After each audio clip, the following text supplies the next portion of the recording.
So in this video we're going to look at the case where the power of the tangent function is an odd positive number. So here it says integrate the tangent cubed of x dx. So clearly this is an odd positive power on the tangent function. And from video 1, the guidelines for doing integrals of the form secant m times tangent n, the guideline was that if the power of the tangent is odd and positive, you keep a secant tangent term. You convert everything else into secants using the Pythagorean identity, and then you do what you need to do and integrate it. The idea is we really want to make a U substitution again. We want to make the substitution U equals the secant of x, and then du dx, the derivative of the secant, is secant x times tangent x, and multiply both sides by dx, and you've got du.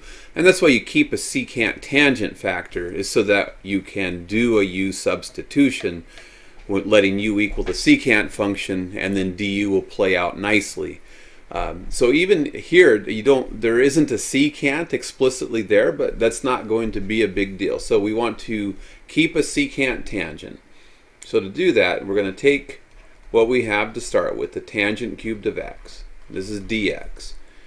And then we're going to rewrite the tangent cubed as the tangent squared of x times the tangent of x. So there's the tangent that we need for the secant tangent. And then all we're going to do here is multiply by 1, but we're going to use the form secant of x divided by secant of x. So secant of x divided by secant of x, which equals 1 as long as the secant isn't 0, dx, and that gives us the secant tangent that we need in order to make the substitution u equals the secant function. And it's probably a little bit more convenient to put this secant over here underneath the tangent squared. But the idea is the same secant divided by secant is 1, and now I have that secant tangent that I needed to make for a U substitution.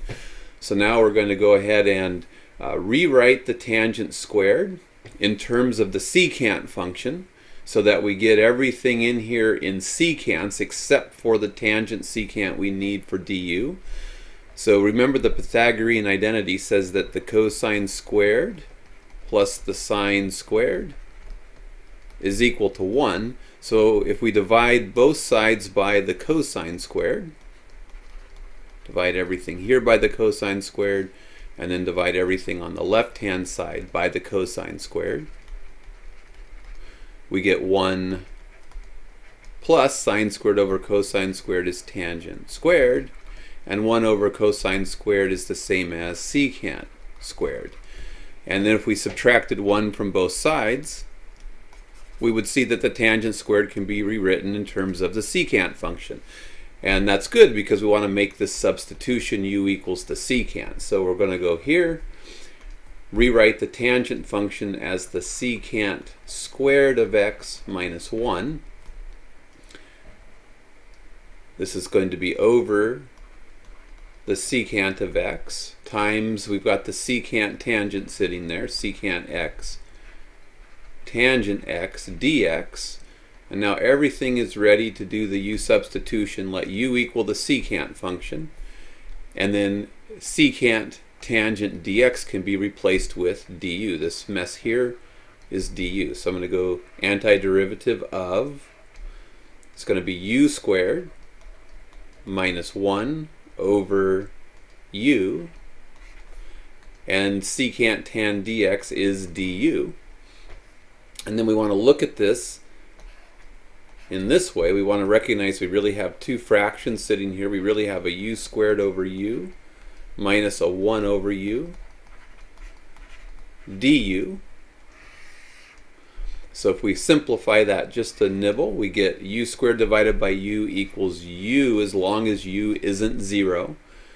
And we have minus 1 over u du. And now we're in a form that we can integrate. The antiderivative of u is 1/2 u squared minus the antiderivative of 1 over u is the natural log of the absolute value of u, and we're plus a constant of integration, and now we just need to go up here and substitute the secant of x back in for u. So we get 1/2 the secant squared of x minus the natural log of the absolute value of the secant of x plus our constant of integration.